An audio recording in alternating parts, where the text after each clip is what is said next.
welcome you into Week 9 of the Ken Sparks Show as Carson-Newman goes on the road and hands Limestone a 69-28 Halloween loss. Hello, everyone. I'm the voice of the Eagles Adam Cavalier alongside Carson-Newman head football coach Ken Sparks. Ken, congratulations. Career win 332 for you. You move into a tie for 5th on the all-time wins list with Larry Karras. That probably doesn't mean as much, though, as a complete victory and a victory that saw your Eagles play a significant amount of people. How important was a win like this in a trap game? Well, it was very important as far as giving a lot of guys some opportunity to get some playing time. You know, that was super. And to see how some of them celebrated that and handled that was a celebration for me. And we had a great week last week. A lot of significant things happened more than football last week. And so it was a fun week, and I think we're doing this. I think we're growing up a little bit more. I certainly wasn't really excited about our first 5 minutes of the game defensively or kicking game, but we rallied and things got better, and then we got a little bit loose at the end again, and I don't like that. Because it's this, and that's what we've got to get away from. Because we've been a team of that for a couple of years, and that's not a sign of maturity. That's not a sign of being able to gear up regardless of what the circumstances are. And so that bothers me, but we'll be okay. The thing that stands out from that game, you had 8 different players who all rushed the ball for more than 30 yards. It's amazing, isn't it? It is amazing because it hasn't happened this century. We've only found 2 other games where you had 7 players carry the ball for at least 30 yards.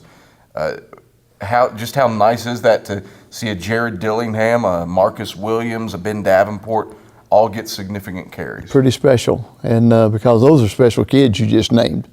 And so for them to be patient and bide their time, which, that's unusual nowadays with American youth too, is to be patient and to wait because, and I say American youth, all of us, we all want what we want and we want it right now, that's pretty well the way that American society is done. And so we're grateful for their faithfulness and for their willingness to hang in there, and it couldn't happen and it was a whole bunch of other people too.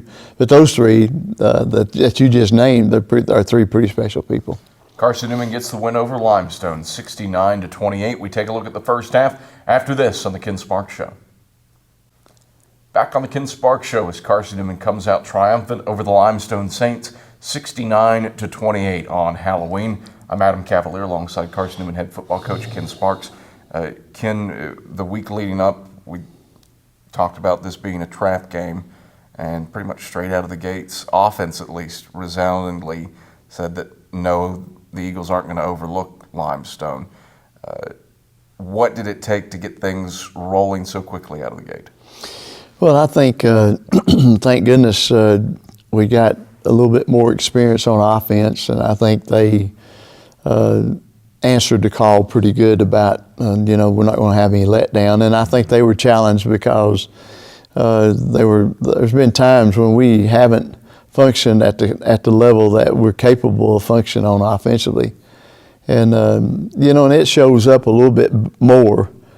You either block a guy or you don't, whereas on defense, you play the technique and you get almost blocked or you get halfway blocked or you don't, and so it's a little bit different grading system on defense than it is offense. It shouldn't be.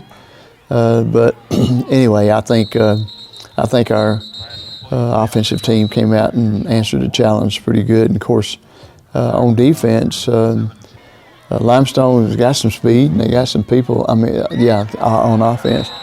And, got the 250-pound quarterback at 6'5", and then they got the little guy that's quick as a hiccup that's running around, and so they had some speed, team speed, and that created us a few problems, us hemming them in.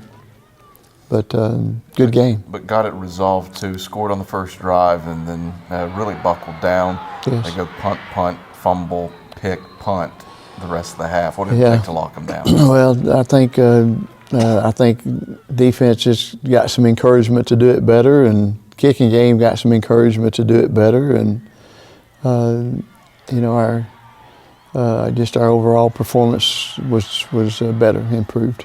Passing game hummed along as well on your second drive. Back-to-back completions to Trayshawn Ward, one for 20 yards, one for 33 yards, and you're in the end zone. What about the job that DeAndre Thomas and later Noah Suber did spreading the ball around? Well, I believe Dre was 6 for 7. 7 for 8. 7 for 8, and for about 155, 60 yards.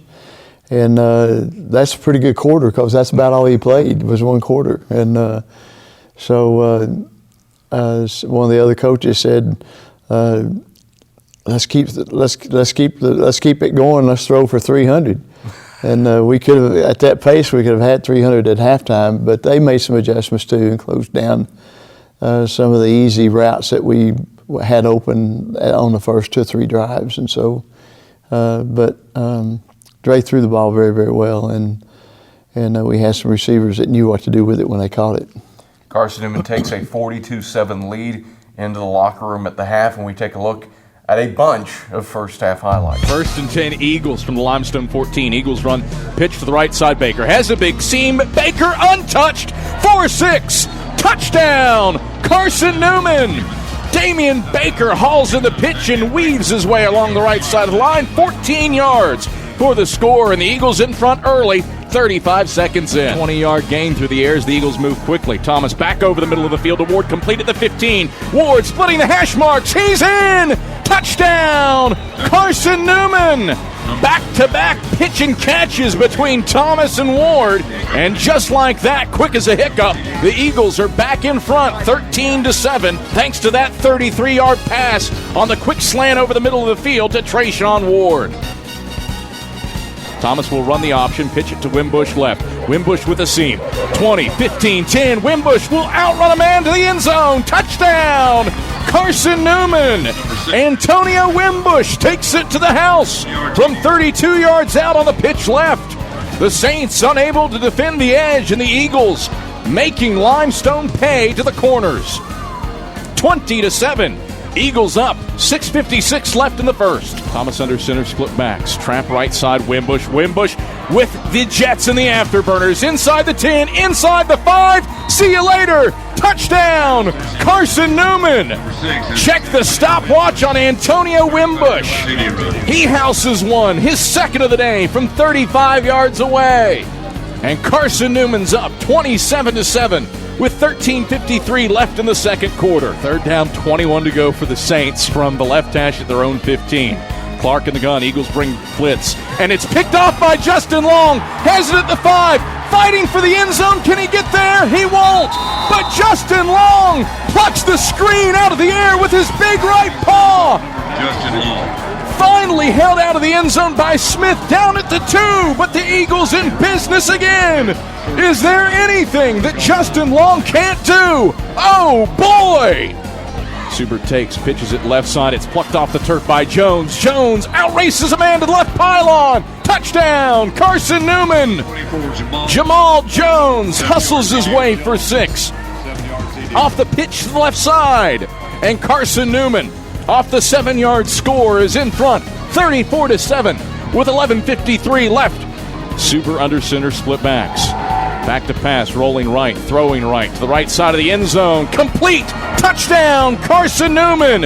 Trayshawn Ward, with his back to the back of the end zone, hauls in the touchdown connection from Noah Suber. A 29-yard score as Ward goes over the 100-yard mark for the second time this season. This is the first half highlights as Carson-Newman triumphs over Limestone. 69-28, Eagles up at the break, 42-7. Ken Sparks, a first half that defense proved to be opportunistic at times too. A couple turnovers, including a spectacular diving interception by Emmanuel Orange, as well as a pick by Jamar Johnson.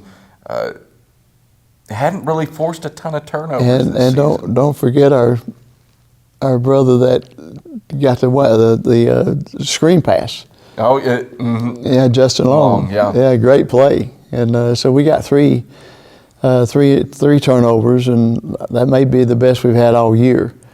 And we still hadn't scored defensively, I don't think. And so the Jason Williams fumble at Mars Hill. Yes, but we need to get more offensive defensively, and I think but it was a good breakthrough to get some guys to make some plays there Saturday. It's kind of strange to look out there and you expect to see your quote unquote second team defense in at times, and just because of the nature of the injuries that have hit this program, you've got people who have started games. Yes. That's who you have to play late in the day. That's exactly right. And one of my graduate assistants, one of our graduate assistants at the ball game, he said, "Look out there right now." And on defense, I think we had 5 or 6 that played in the JV scrimmage the following Monday. I mean, the previous Monday, and that tells you a little bit about how lack of experience, lack of depth that we've got on defense, and it's really quite it's very complimentary to the kids that are playing. They're doing a great job. Carson-Newman gets the win over Limestone 69-28. We take a look at the second half after this on the Ken Sparks Show. Welcome back on the Ken Sparks Show as Carson-Newman triumphs on the road at the reservation over the Limestone Saints 69-28. I'm Adam Cavalier alongside Carson-Newman head football coach Ken Sparks. Ken, a second half where you get to play pretty much the entire bench and some significant contributions made by folks down on the depth chart. How important is a game like this where you can play a significant portion of the folks that traveled with you? Well, it's critical. They deserve, because of their investment and what they've done, they deserve a chance to play anytime we can give them that chance. And so it was great to be able to offensively change a whole lot of people going into the second quarter, and then going into the third quarter, almost making total changes all the way through the whole roster. And I think we traveled with 76 or 77 players, and except for 2 or 3 that we had earmarked for as backups in case we absolutely had to have them for injuries, but we've redshirted them, or they want a red shirt. Outside of that, everybody played. Every single person played. Carson-Newman gets the win over the Limestone Saints 69-28, and we take a look at those second half highlights.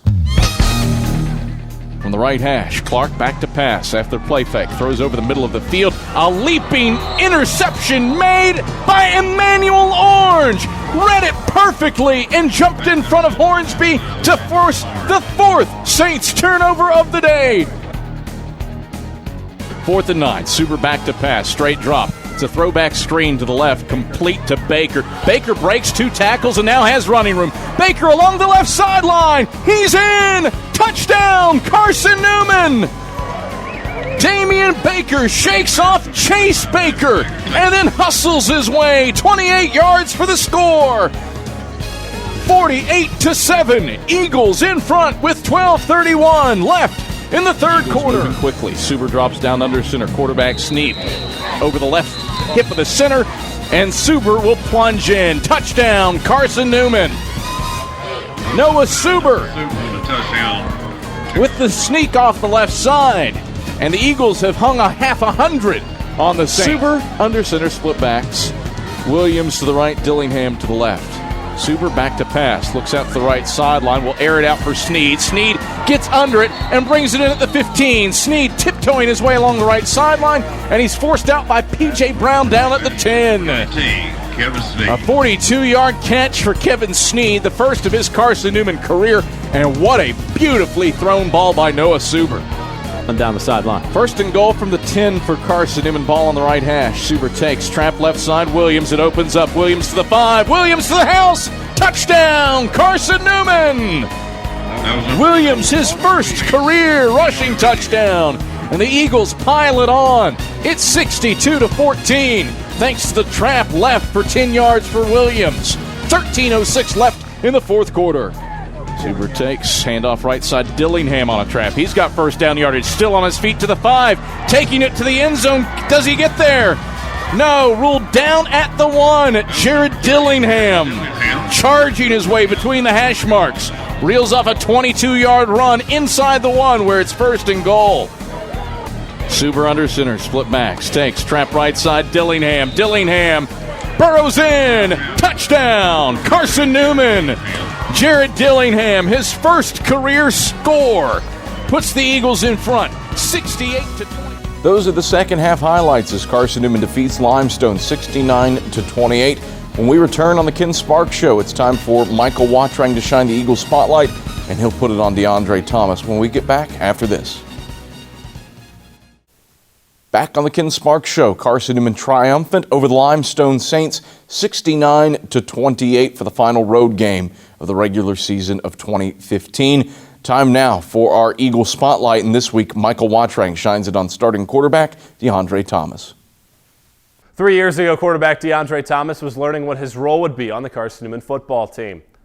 The soft-spoken signal caller spent his junior season perfecting his craft. Prior to his senior year, Thomas learned how to lead. Well, it's just the role that I just had to step into. I didn't really have much of a choice, so I just decided to embrace the whole process and just whatever I'm doing, just be good at what I'm doing and try to let everybody else be a positive impact in everybody else around me. Offensive coordinator Mike Turner saw a level of leadership from Thomas in spring camp that he had not seen from his quarterback. I think this past spring and summer was a great step forward for DeAndre. I think he established himself as a leader of this football team, and he showed it not in words, but he showed it in his work habits. He was a guy drawing them in to work and do the extra things, on their own out this summer. So I think this summer paid off a lot for him, and then in fall camp, he followed through with that. Senior center Derek Evans recalled meeting Thomas for the first time 3 seasons ago, as each player was becoming a starter for the first time in their careers at Mossy Creek. Evans believes the pair are on the same wavelength this season. I didn't know what to think of them at first, but slowly I went from just 7-on-7, snapping together over and over again this summer, and spring we slowly became like best friends. And it's now to the point where, I know where he's going to be at when I'm snapping the ball. I can actually know when, by the tone of his voice, when he's snapping. I mean, even on some cases we have to change a play up, he doesn't have to say easy. I know whenever he's thinking about changing something up, I know when not to snap the ball and when to go. So it actually helps me out a lot getting off the ball faster. And he's been just a great teammate, a great leader for the offensive line, period. So Turner feels the same comfort level with Thomas. The Milledgeville, Georgia native's knowledge of the offense has taken a needed step forward. He's been through the meetings with you for 3 years. He knows what we're looking for, numbers-wise, that type of thing in the offense. What you're looking to check away from. It's a part of a relationship, and a trust factor. Thomas will leave Carson-Newman with his name in the top 5 in total offense, passing yards, and rushing touchdowns on the program's all-time list. The individual honors won't mean much to the senior without team success. It's truly a blessing to be part of this program, and looking back, being a 3-year starter and everything else that came along with it, but I still haven't got that one goal conference championship or national championship yet, so that's still stuck with me. I feel like if I don't have neither one of those, I'm still not as successful as I can be. Carson-Newman coach Ken Sparks said that Thomas is one of the most fulfilling stories he has coached in a long time. Sparks said that the senior didn't want to say anything when he first arrived on campus, but has embraced his role on this year's team. The veteran head coach called the quarterback his hero because of how hard Thomas has worked. For the Ken Sparks Show, I'm Michael Wattrang. All right, thank you very much, Michael Wattrang. And Ken Sparks, DeAndre Thomas didn't play a ton, but was pretty effective on Saturday against the Saints. But kind of bittersweet to see his senior year coming to a close. Well, no question. And I think he certainly has been an impact player at Carson-Newman and an impact person at Carson-Newman. And he hadn't even really completed his work yet. You know, he's still got a long way to go as far as him attaining the level that the Lord's created him and gifted him with. And so, but we're proud of Dre, and I think Dre's like Coach Sparks. He's sometimes he thinks that he's got some answers that nobody else has got, you know, and that, you know, and that's a great gift. It really is for him. You say the word fun. Friday was fun, your walkthrough, for a number of different reasons. One, something serious. Phelan Booker commits himself and gets baptized in Mossy Creek. And then something on the opposite end of the spectrum, Goose Manning and Dan Gallman do their best impersonations of Ken Sparks and Mike Turner for Halloween dress up. What did that day as a whole? Well, Derek did too. Derek Manning. Derek Manning. Drew Manning is Dan Redding. Yes, Dan Redding. And I call him, I couldn't come up with his name because I call him, you know, we got Goose and then we got Duck. And so they're brothers, you know. But it was a lot of fun. A lot of people came out. The trainers came out.